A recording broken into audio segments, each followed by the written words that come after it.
Immersion sonore dans l'univers du passant des heures. 3e épisode, extrait du chapitre 3, Victoire et Oscarine.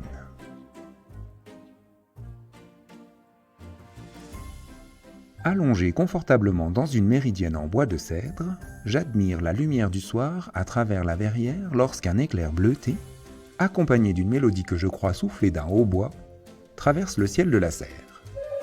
En un bond, je me suis redressé pour déterminer quel animal étrange aura fait planer son chant d'olifant au-dessus de moi. C'est un drongo cendré, entends-je prononcer par une voix fluette. Je me retourne pour voir deux billes noires et scintillantes qui me fixent depuis le massif des lotus géants.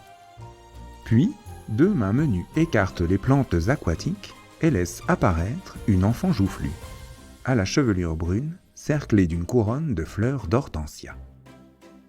La petite fille saute des eaux sombres du bassin sur la margelle en pierre. Chaussée de ses bottes orange en caoutchouc qui remontent sur sa salopette bleu pétrole, la fillette court sur la passerelle, puis s'assied sur la table basse en face de moi. Le passereau qui vient de passer appartient au genre Dicrurus et s'appelle Curaçao, complète-t-elle. Charmé de faire ta connaissance, Alexis. Je me prénomme Auger, m'annonce l'enfant en me tendant sa menotte terreuse. Je lui serre la main sans chercher à comprendre comment elle a appris mon prénom. Je suis la sœur de Messembria, poursuit-elle. Pardonne-moi, Messembria n'aurait-elle pas plutôt l'âge d'être ta grand-mère, lui objectai-je. Elle me transperce du regard avant de souffler. Évidemment, l'esprit logique. Quel ennui, me renvoie-t-elle. Tu as de la chance qu'elle t'ait laissé entrer. Habituellement, le jardin est interdit aux clients du café, ajoute-t-elle avec une pointe de sarcasme. Que fais-tu là? Ne devrais-tu pas être à l'école? L'école? Non. Je dois nourrir les carpes et nettoyer le bassin. Les plantes aquatiques requièrent beaucoup d'attention.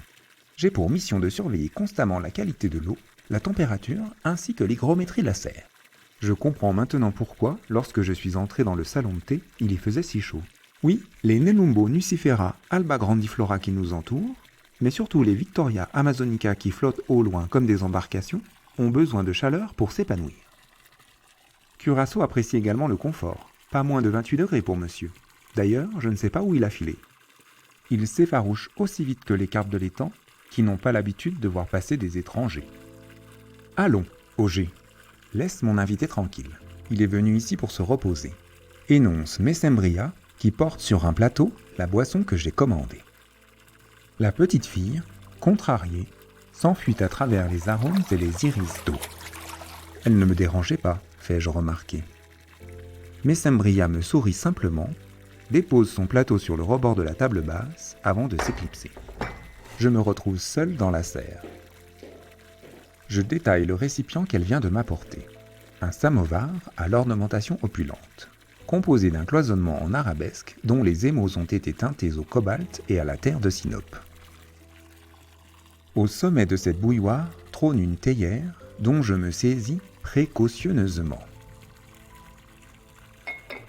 Les vapeurs d'un thé très concentré s'échappent d'un coup lorsque je soulève son couvercle.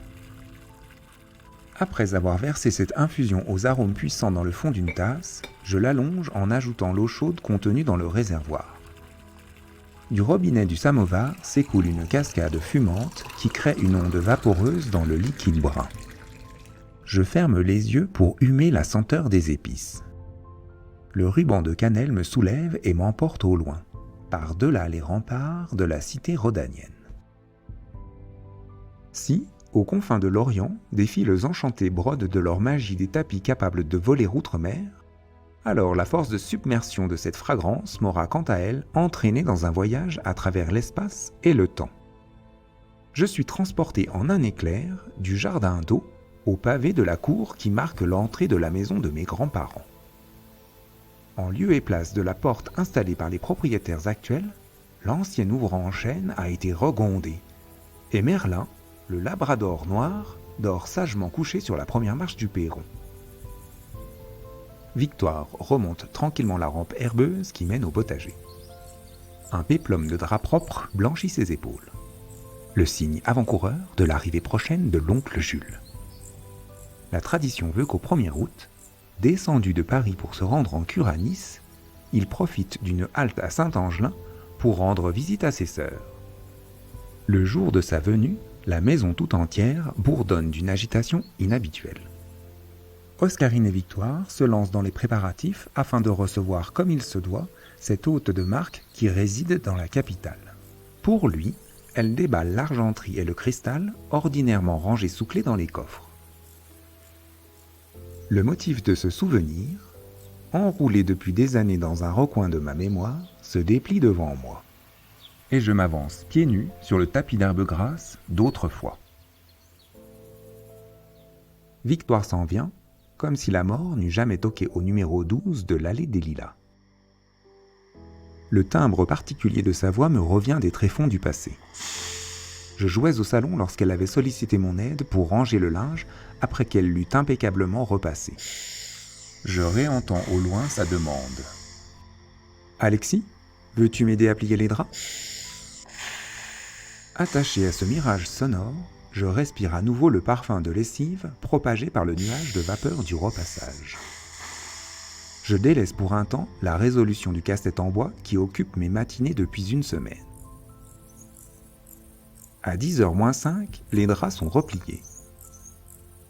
À 10h, la voix pointue de la grande tante résonne pour déclarer l'ordre de mobilisation. J'entends encore son injonction.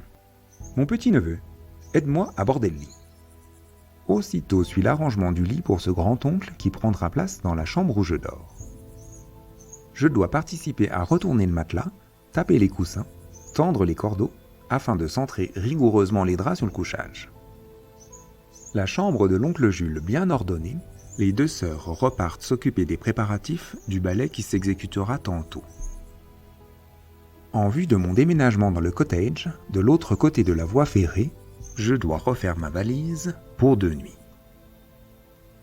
Partir en vacances, dans les vacances, était donc possible.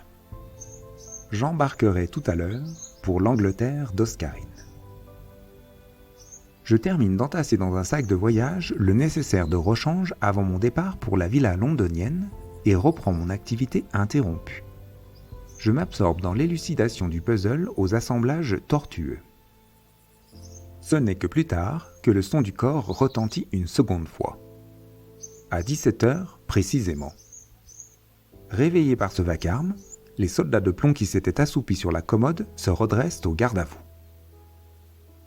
Je lâche ma lecture et me précipite au rez-de-chaussée pour voir le rideau de Seine se lever dans la salle à manger. Je m'en vais admirer le spectacle qui se joue sur la cotonnade marouflée par-dessus la table en bois d'aulne. Dans une ronde savamment exécutée, s'empile à présent la vaisselle en faïence. Se rangent les verres à pied par ordre croissant, s'alignent couverts et porte-couteaux, s'ordonnent saucières, carafes et beurriers. L'observation du passage de la comète Jules me fascine. L'astre modifie lors de son approche la trajectoire et le comportement de toutes les planètes de la galaxie Saint-Angelin. Par contagion, j'imite les adultes dans leur crispation. Car ce soir, je devrais redoubler de vigilance afin de ne commettre aucun impair pendant le dîner. À ce propos, j'eusse préféré au cours du repas mourir de soif plutôt que de prendre le risque de bousculer un verre en voulant me servir à boire. Car j'étais certain de déclencher une avalanche de reproches de la part d'Oscarine si je venais à briser par un geste maladroit la fine cristallerie dressée au centre de la table. Juste avant 20h, les grandes personnes se sont absentées de la pièce. J'ose à la dérobée tremper les lèvres dans le vin de glace qui remplit à ras-bord les coupes en cristal. Je savoure ce macérat de souvenirs immergé dans les bains insondables de mon esprit. J'étudie la transparence de ce filtrat, débarrassé de ses impuretés par triple distillation dans les cuves de la mémoire, du rêve et de l'oubli. Je me remémore cet instantané encapsulé dans le kaléidoscope de mon enfance. Je tourne le prisme en direction de la lumière septentrionale afin de mieux en observer les irisations. Mon œil posé sur l'oculaire, je m'apprête à admirer le chatoiement de sa verroterie multicolore à travers le cylindre de ma pensée. Mais l'usure venue des heures versées depuis ce jour sur le verre prismatique, ayant corrodé comme un acide le jeu de miroir, je vois alors les coupes en cristal se vider de leur alcool précieux, puis disparaître de la surface de la table. La part des anges que je pensais retenir m'est reprise, et le bonheur associé à l'arrivée de l'oncle Jules s'évanouit.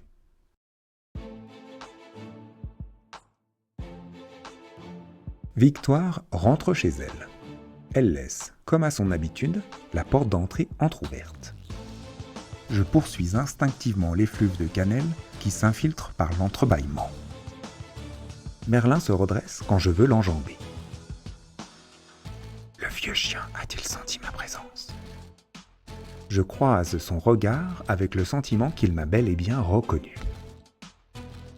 Le seuil traversé, je perçois un grésillement métronomique. La roue crantée de l'ancien compteur égrène dans le hall les gouttes d'électricité consommées. Une impression de retour de voyage me remplit de joie. Pourtant, dans le miroir accroché sur le mur derrière la porte d'entrée, ma silhouette translucide me rappelle ma simple condition de visiteur d'un temps révolu. Une illusion que je serais contraint d'abandonner d'ici peu. J'entends des voix familières derrière le battant qui ouvre sur la cuisine. Je vois au travers du verre martelé s'agiter l'ombre des deux sœurs. Victoire s'affaire maintenant au fourneau pour la cuisson de sa confiture, tandis qu'Oscarine est assise à la table qui sert au repas quotidien. Ma grande tante mesure, trace et ajuste avec minutie le patron d'une veste de dimanche qu'elle s'apprête à réaliser dans une étoffe sombre qu'elle a étalée par-dessus la toile cirée. De son lourd ciseau de tailleur, elle découpe avec précision les contours de chacune des pièces. Puis elle pique les ourlets avant de coudre patiemment l'ensemble au fil d'or. Elle s'adonne à son passe-temps favori, fournir aux membres de la communauté des vêtements sur mesure qu'elle retouche à loisir pour les accommoder parfaitement. Elle met un point d'honneur à rhabiller chaque promeneur qui passe devant la fenêtre d'un magnifique costume 3 pièces, taillé au millimètre dans un épais tissu de médisance.